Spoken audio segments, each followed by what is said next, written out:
नमस्ते दोस्तों। आज हम बात करने जा रहे हैं एक ऐसी किताब की जो आपके जीवन को बदल सकती है। यह किताब है हाउ टू बी डिसिप्लिन। इस किताब में अनुशासन की ताकत और इसे अपने जीवन में कैसे लागू करें इस बारे में गहराई से बताया गया है। अनुशासन वो चीज़ है जो हमें हमारे लक्ष्यों तक पहुंचाने में मदद करती है। यह हमें न सिर्फ अपने काम में बल्कि निजी जिंदगी में भी बेहतर बनाती है। तो चलिए बिना किसी देरी के इस किताब के मुख्य विचार को समझते हैं। सबसे पहले यह किताब हमें बताती है कि अनुशासन कोई जन्मजात गुण नहीं है। कोई भी व्यक्ति अनुशासित पैदा नहीं होता। हम सभी अपनी कमजोरियों, आलस और डिस्ट्रैक्शन के साथ जूझते हैं। लेकिन अच्छी बात यह है कि अनुशासन को सीखा और विकसित किया जा सकता है। लेखक कहते हैं कि अनुशासन का मतलब अपने आवेगों पर नियंत्रण करना और लंबे समय के लिए लक्ष्यों को प्राथमिकता देना। उदाहरण के लिए अगर आप सुबह जल्दी उठकर पढ़ाई करना चाहते हैं लेकिन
करना।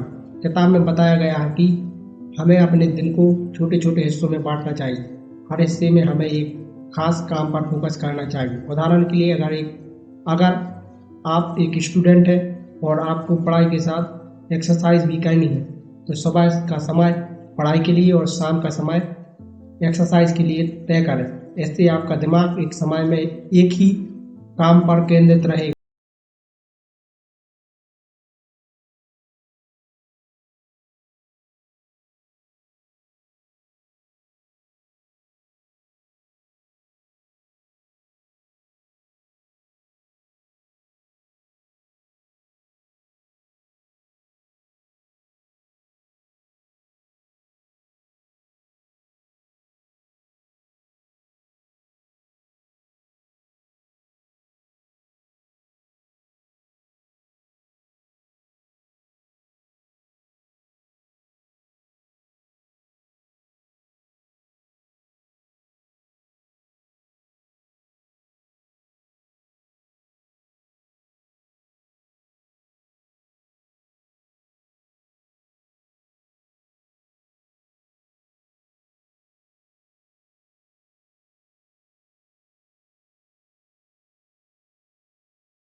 भले ही रास्ते में प्रेरणा ना हो।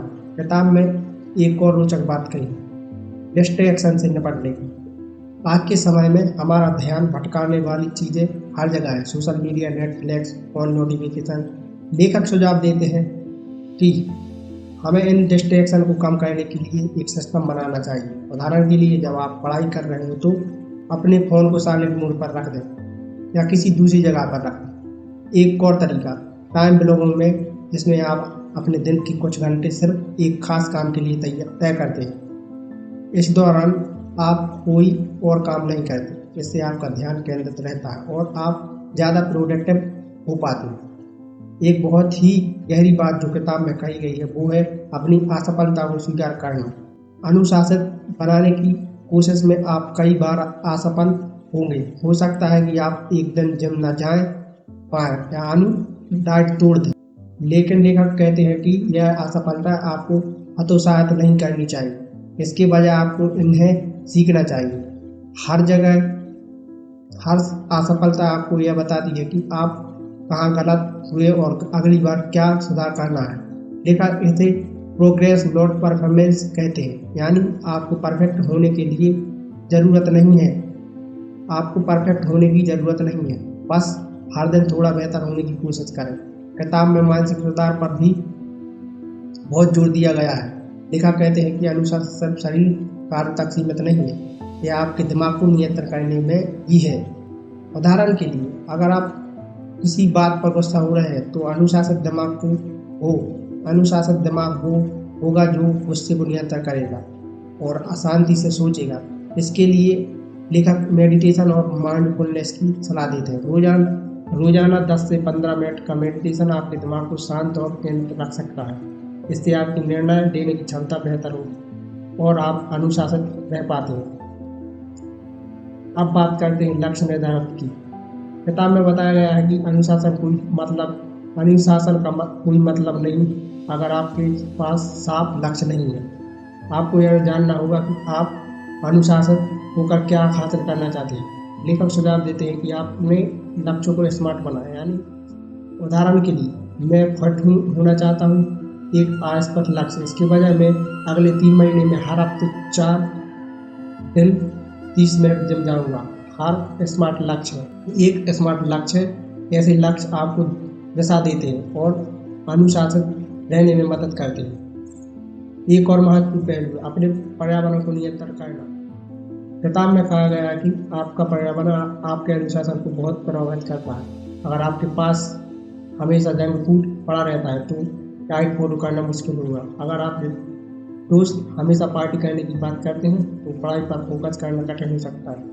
लेखक सुझाव देते हैं कि अपने पर्यावरण को इस तरह से डिजाइन करें कि वो आपके लक्ष्यों को सपोर्ट करें। उदाहरण के लिए, अपने स्टडी टेबल को साफ और बेहतर और व्यवस्थित रखें और ऐसे दोस्तों के साथ समय बिताएं जो आपके लक्ष्यों को समझते हैं।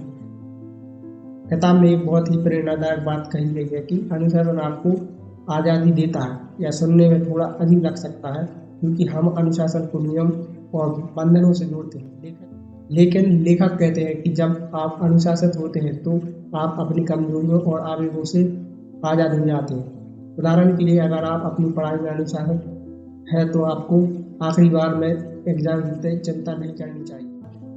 अगर आप अपने खर्चों में अनुशासित हैं तो आपको पैसे की तंगी का डर नहीं रहता। इस तरह अनुशासन आपको मानसिक शांति और आत्मविश्वास देता है। अब बात करते हैं किताब की कुछ प्रैक्टिकल टिप्स की। अनुशासित बनने के लिए आपको अपनी इच्छा शक्ति पर ज़्यादा निर्भर नहीं रहना चाहिए। इच्छा शक्ति सीमित होती है और दिन के अंत तक कम हो सकती है। इसके बजाय आपको अपने काम को इतना आसान बनाना चाहिए कि उसे करने के लिए ज़्यादा मेहनत न लगे। उदाहरण के लिए, अगर आप रोज जिम जाना चाहते हैं तो अपने जिम बैग को रात में ही तैयार कर लें। अगर आप पढ़ाई करना चाहते हैं तो अपनी किताबें और नोट्स पहले से टेबल पर रख लें। यह छोटी छोटी चीज़ें आपके लिए अनुशासित रहना आसान बनाती है। किताब में एक और बात पर जोर दिया गया है, वो है स्वयं के साथ ईमानदार रहना। कई बार हम खुद को बहाने देते हैं, बस आज एक दिन चीट डे लेते हैं, यह कल से शुरू करूँगा। लेकिन लेखक कहते हैं कि यह बहाने आपके अनुशासन को कमजोर करते हैं। आपको अपने आप से सख्ती करनी होगी। अगर आपने कोई लक्ष्य तय किया है उसे पूरा करने के लिए प्रतिबद्ध रहें। लेखक सुझाव देते हैं कि आप अपने लक्ष्यों को किसी दोस्त या परिवार के सदस्य के साथ शेयर करें। इससे आप जवाबदेह रहेंगे और बहाने बनाने की संभावना कम हो जाएगी। एक और दिलचस्प बात है कि अनुशासन का मतलब यह नहीं कि आप अपनी जिंदगी से मजा हटा दें। किताब में बताया गया है कि अनुशासन जीवन में बैलेंस होना चाहिए। आपको अपने लिए समय निकालना चाहिए, जहां आप वो काम कर रहे हो, जहां आप वो काम कर सकें जो आपको खुशी देता है। उदाहरण के लिए अगर आपको फिल्म देखना है पसंद है तो अपने शेड्यूल में इसके लिए समय भी रखें, लेकिन यह समय ऐसा हो जो आपके मुख्य लक्ष्यों को प्रभावित ना करे। लेखक कहते हैं कि अनुशासन का मतलब है अपनी प्राथमिकताओं को समझना और उनके हिसाब से अपने समय को व्यवस्थित करना। किताब में एक और महत्वपूर्ण सलाह दी गई है कि आपको अपने प्रोग्रेस को ट्रैक करना चाहिए। जब आप अपने छोटे छोटे लक्ष्यों को पूरा करते हैं तो उन्हें नोटिस करें। इससे आपको यह एहसास होगा कि आप कितनी प्रगति कर रहे हैं। उदाहरण के लिए अगर आपने एक हफ्ते तक रोज सुबह 5 बजे उठने का लक्ष्य रखा है और उसे पूरा किया तो इससे आप अपनी डायरी में लिखें। यह छोटी छोटी जीतें आपको आगे बढ़ाने के लिए प्रेरित करती हैं। लेखक कहते हैं कि प्रोग्रेस को देखना अनुशासन को बनाए रखने का सबसे अच्छा तरीका है। अंत में यह किताब हमें यह सिखाती है कि अनुशासन एक यात्रा है, ना कि एक मंजिल। आप एक दिन में पूरी तरह से अनुशासित तो नहीं बन सकते। यह एक ऐसी प्रक्रिया है जिसमें आपको हर दिन काम करना होगा, लेकिन जैसे जैसे आप इस पर काम करते जाएंगे यह आपके लिए आसान होता जाएगा। लेखक कहते हैं कि अनुशासन एक मांसपेशी की तरह है, जितना आप इसका इस्तेमाल करेंगे उतनी ही यह मजबूत होगी। दोस्तों, यह थी हाउ टू बी डिसिप्लिन की एक संक्षिप्त समरी। इस किताब ने हमें सिखाया है कि अनुशासन वो चीज़ है जो हमें हमारे सपनों को हकीकत में बदलने में मदद करती है। यह हमें सिखाती है कि छोटे छोटे कदम, आत्म-जागरूकता, समय प्रबंधन और सही पर्यावरण हमारे अनुशासन को मजबूत बनाता है। आज अगर आप इस किताब को पढ़ते हैं तो आपको और भी कई प्रैक्टिकल टिप्स मिलेंगे जो आपके जीवन को और बेहतर बना सकते हैं। अगर आपको यह समझ पसंद आई है तो लाइक करें और शेयर करें। तब तक मिलते हैं अगली वीडियो में।